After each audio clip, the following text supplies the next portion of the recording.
ಸಾರಿ ಕಣ ಹೋಯ್ಕಿ, ಇವನ ಹೆಸರೇ ಮರ್ತ್ಬಿಟ್ಟಿದ್ದೀನಿ. ಎಲ್ಲರೂ ಅವನ್ನ ಹೀಗೆ ಕೂಗಿ ನಮ್ಮ ಕೃಷ್ಣ ಇಲ್ಲ ಅಂತಂದ್ರೆ ಹೋಟೆಲ್ನ ಮ್ಯಾನೇಜ್ ಮಾಡೋದು ಇವನೇ. ಹಾ, ಇವ್ರನ್ನ ತುಂಬಾ ಸಲ ನೋಡಿದೀನಿ. ಕೃಷ್ಣನ್ ಜೊತೆ 2-3 ಸಲ ಮನೆಗೂ ಬಂದಿದ್ರು. ಹಾ, ನಮ್ ಕೃಷ್ಣನು ಇವನು ಒಂಥರ ಚಡ್ಡಿ ದೋಸ್ತ್ ಇದ್ದಂಗೆ ಅಲ್ವೇನೋ? ಹಾ ಮಾಯಾ, ನಮ್ ಕೃಷ್ಣ ನೋಡು ಯಾವಾಗ್ಲೂ ಹಿಂಗೇನ, ಅವನು ಕೆಲ್ಸ ಅಂತಿರ್ತಾನೆ. ಅವನು ಮನೇಲಿ ಹೊತ್ ಕಳಿಯೋದಕ್ಕಿಂತ ಜಾಸ್ತಿ ಹೋಟ್ಲಲ್ಲಿ ಇರೋದೇ ಹೆಚ್ಚು. ಮತ್ತೆ ನಮ್ ಖಾಯಂ ಕಸ್ಟಮರ್ಸ್ ಯಾರಾದ್ರೂ ಬಂದ್ಬಿಡ್ಲಿ, ಅವ್ರ ಆರ್ಡರ್ ಕೊಡೋಕ್ಕೂ ಮುಂಚೆ ಅವ್ರಿಗೇನ್ ಬೇಕೋ ಅದನ್ನ ಹಂಗೆ ತಂದು ಮುಂದೆ ಇಟ್ಬಿಟ್ಟಿರ್ತಾನೆ. ನಾನ್ ಇವನ್ ಜೊತೆ ಹೊರಗ್ ಬಂದಿದ್ದೀನೋ ಅಥವಾ ಈ ಕೃಷ್ಣನ್ ಪುರಾಣ ಕೇಳಕ್ ಬಂದಿದ್ದೀನೋ ನನ್ಗೆ ಗೊತ್ತಿಲ್ಲ. ಬಾಯ್ ತೆಗೆದ್ರೆ ಬರೀ ಕೃಷ್ಣ ಕೃಷ್ಣ ಅನ್ನೋದೇ ಆಗೋಯ್ತು. ಹಾ ಮಾಯಾ, ನೀನ್ ಯಾವತ್ತು ನಮ್ಮ ಹೋಟ್ಲಲ್ಲಿ ಕಾಫಿ ಟೇಸ್ಟ್ ಮಾಡಿಲ್ಲ ಅಲ್ವಾ? ಇವತ್ತು ಟೇಸ್ಟ್ ಮಾಡಿ ನೋಡು, ಆಮೇಲೆ ಕಾಫಿಗೋಸ್ಕರನೇ ನೀನ್ ನನ್ನ ಜೊತೆ ಹೋಟ್ಲಿಗೆ ಬರ್ತೀಯಾ? ಪಕೋಡ, ಈ ಬಿಸಿಲಲ್ಲಿ ಕಾಫಿ ಎಲ್ಲ ಬೇಡ. ನೀವ್ ಬರ್ತಾ ಒಂದು ಪಾರ್ಕ್ ತೋರ್ಸಿದ್ರಲ್ಲ, ಹೋಗಲ್ಲಿ ಸ್ವಲ್ಪ ಹೊತ್ತು ಕೂತ್ಕೊಳ್ಳೋಣವಾ? ಹಾ ಸರಿ. ಹಾ ಪಕೋಡ, ನಾನು ಮಾಯ ಎಲ್ಲ ಪಾರ್ಕ್ ಹೋಗಿ ಬರ್ತೀವಿ. ಕೃಷ್ಣ ಬರೋವರೆಗೂ ಹೋಟ್ಲ್ ಕಡೆ ಹುಷಾರ್ ಕಣೋ. ಆಯ್ತಣ್ಣ. ಅಯ್ಯಯ್ಯೋ, ಬೀಸೋ ದೊಣ್ಣೆಯಿಂದ ತಪ್ಪಿಸ್ಕೊಂಡ್ರೆ 100 ವರ್ಷ ಆಯ್ಸು ಅಂತಾರೆ. ಆದ್ರೆ ಇದಂಗಾಗ್ಲಿಲ್ಲ. 2 ಅಲ್ಗಿನ ಕತ್ತಿ ಆ ಕಡೆ ಮಿಸ್ ಆದ್ರೆ ಈ ಕಡೆ ಚುಚ್ಕೊಳ್ಳುತ್ತೆ, ಈ ಕಡೆ ಮಿಸ್ ಆದ್ರೆ ಆ ಕಡೆ ಚುಚ್ಕೊಳ್ಳುತ್ತೆ. ಅಯ್ಯಯ್ಯೋ, ಕೃಷ್ಣ ಬೇರೆ ಅದೇ ಪಾರ್ಕಲ್ಲಿ ಇದ್ದಾನೆ, ಇವ್ರು ಬೇರೆ ಅದೇ ಪಾರ್ಕ್ ಹೋಗ್ತಿದ್ದಾರೆ. ಹೆಂಗಪ್ಪ ಮುಂದೆ ದೇವ್ರೆ? ಕಷ್ಟ ಏನ್ ಮಾಡ್ಬೇಕು ಅಂತ ಗೊತ್ತಾಗ್ತಿಲ್ವೇ. ನಾನ್ ಹುಡುಗ ಆಗಿ ನೀನ್ ಹುಡುಗಿಯಾಗಿ ಹುಟ್ಟಬೇಕಿತ್ತು. ಜಸ್ಟ್ ಮಿಸ್ ಆಗಿದೆ ಅಷ್ಟೆ. ಯಾಕ್ರಿ, ನಾನೇನ್ ಮಾಡ್ದೆ ಅಂತದ್ದು? ಇನ್ನೇನು, ಏನ್ ಮಾಡ್ದೆ ಅಂತ ಬೇರೆ ಕೇಳ್ತೀಯ? ಮದ್ವೆ ಆಗೋ ಹುಡುಗಿ ಜೊತೆ ಬರೋದಕ್ಕೂ ಇಷ್ಟ ನಾಚ್ಕೋತಾ ಇದೆಯಲ್ಲ. ಮದ್ವೆ ಆದ್ಮೇಲಾದ್ರೂ ಧೈರ್ಯವಾಗಿ ಬರ್ತೀಯ, ಅವಾಗ್ಲೂ ಹೀಗೇನಾ? ಅದೆಲ್ಲ ಮದ್ವೆ ಆದ್ಮೇಲೆ ನೋಡ್ಕೊಳೋಣ ಬಿಡಿ. ಮದ್ವೆ ಆದ್ಮೇಲೆ ನೋಡ್ಕೊಳ್ಳೋದ್ನೆಲ್ಲ ನಾನು ನೋಡ್ತೀನಿ ಬಿಡು. ಅದ್ ಸರಿ, ಪಾರ್ಕಲ್ಲಿ ಆ ಕಡೆ ಈ ಕಡೆ ಅಬ್ಸರ್ವ್ ಮಾಡ್ದ್ಯಾ? ನೋಡ್ದೆ. ಏನ್ ಕಾಣಿಸ್ತು?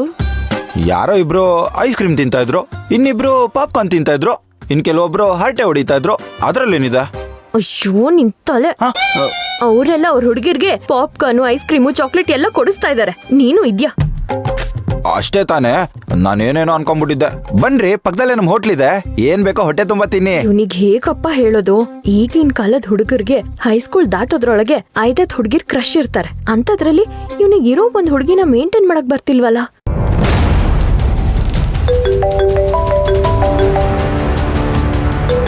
ಪಕೋಡ, ಇವನೇನ ಕಾಲ್ ಮಾಡ್ದ? ನೀನ್ ನನ್ ಜೊತೆ ಬಂದಿರೋದೇ ದೊಡ್ಡ ವಿಷಯ, ಅದ್ರಲ್ಲಿ ಇದ್ ಬೇರೆನಾ? ನೀನು ನನ್ ಜೊತೆ ಇದ್ದಾಗ ಫುಲ್ ಟೈಮ್ ನನ್ಗೆ ಕೊಡ್ಬೇಕು, ಅರ್ಥ ಆಯ್ತಾ? ಅಯ್ಯ, ಫೋನ್ ರಿಸೀವ್ ಮಾಡಪ್ಪ.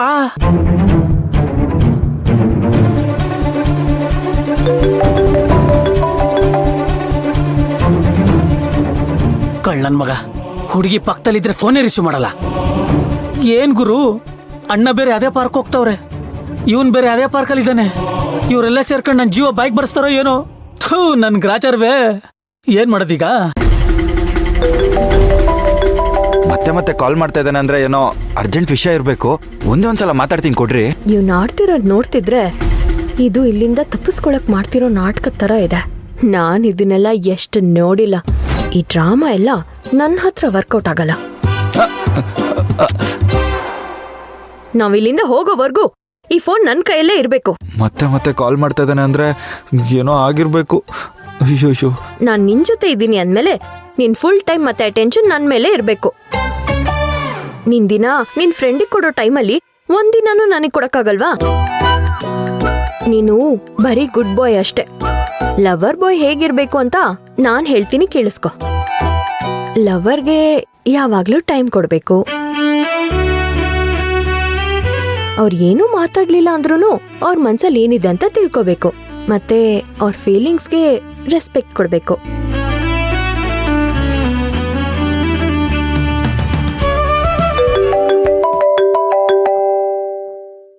ಒಂದ್ಸಲ ಕಟ್ ಮಾಡಿದ್ರೆ ಬಿಸಿ ಇದ್ದಾರೆ ಅಂತ ತಿಳ್ಕೊಬೇಕು ತಾನೆ. ಮತ್ತೆ ಯಾಕೆ ಫೋನ್ ಮಾಡ್ತಿದ್ದಾನೆ?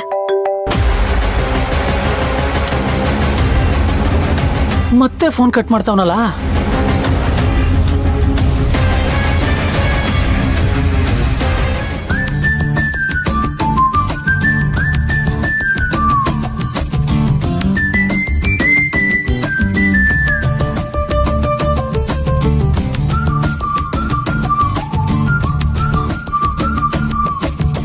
ಬೇಜಾರಾದಾಗೆಲ್ಲ ನಾನು ಈ ಪಾರ್ಕ್ಗೆ ಬರ್ತಿರ್ತೀನಿ. ಓ, ನಾನು ಈಗ ಜೊತೆ ಇದ್ದಿದ್ ನಿಮಗ್ ಬೇಜಾರಾಗಿದ್ಯಾ? ನಾನು ಖುಷಿ ಆದಾಗ್ಲೂ ಈ ಪಾರ್ಕ್ಗೆ ಬರ್ತೀನಿ.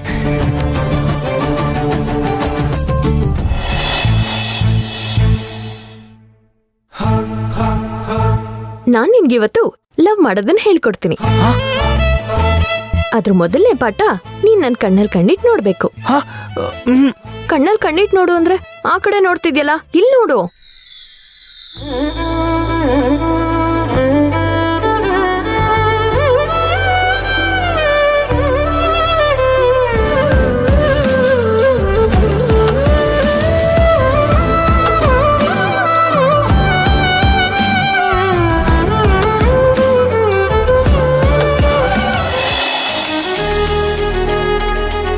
ನೀವ್ ಬೇಜಾರ್ ಮಾಡ್ಕೊಳಲ್ಲ ಅಂದ್ರೆ ನಾನ್ ನಿಮ್ಮನ್ನೊಂದ್ ಕೇಳಲ್ಲ.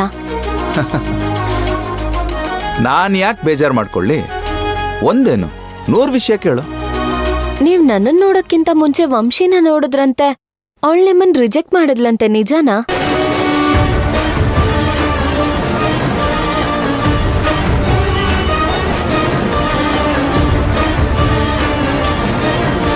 ಅದು ವಂಶಿ ರಿಜೆಕ್ಟ್ ಮಾಡಿದ್ದಲ್ಲ, ಆ ದೊರಸ್ವಾಮಿ ಆಡಿದ ನಾಟಕ. ಅಮ್ಮ ಹೇಳಿದ್ ಸರಿಯಾಗೇ ಇದೆ. ಈ ಮನೆಯವರೆಲ್ಲ ಸೇರ್ಕೊಂಡು ಲವ್ ಮ್ಯಾರೇಜ್ನ ಅರೇಂಜ್ ಮ್ಯಾರೇಜ್ ತರ ನಂಬಿಸ್ತಿದ್ದಾರೆ. ಇದೇನಾದ್ರೂ ಕೋದಂಡಂಗ್ ಗೊತ್ತಾದ್ರೆ ಖಂಡಿತ ಸುಮ್ನೆ ಇರಲ್ಲ. ಆಗದೆಲ್ಲ ಒಳ್ಳೇದಕ್ಕೆ ಬಿಡಿ. ಹಾಗೆಲ್ಲ ನಡೀದೇ ಇದ್ದಿದ್ರೆ ನೀವ್ ನನಗ್ ಸಿಕ್ತಿದ್ರಾ? ಯಾರಿಗೆ ಅನ್ನೋದನ್ನ ದೇವ್ರು ಬರೆದು ಬಿಟ್ಟಿರ್ತಾನಂತೆ. ನಿನ್ನ ಹೆಸರೇ ನನ್ನ ಹಣೆಯಲ್ಲಿ ಬರೆದಿತ್ತು, ಅದಕ್ಕೆ ಹೇಗಾಯ್ತು. ನೀನ್ ಸಿಕ್ಕಿದ್ದು ನನ್ನ ಅದೃಷ್ಟ.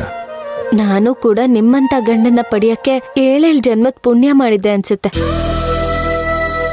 ನನ್ ಪಾಲಿಗೆ ನೀವೇ ದೇವ್ರು, ನೀವೇ ನನಗ್ ಪ್ರಪಂಚ.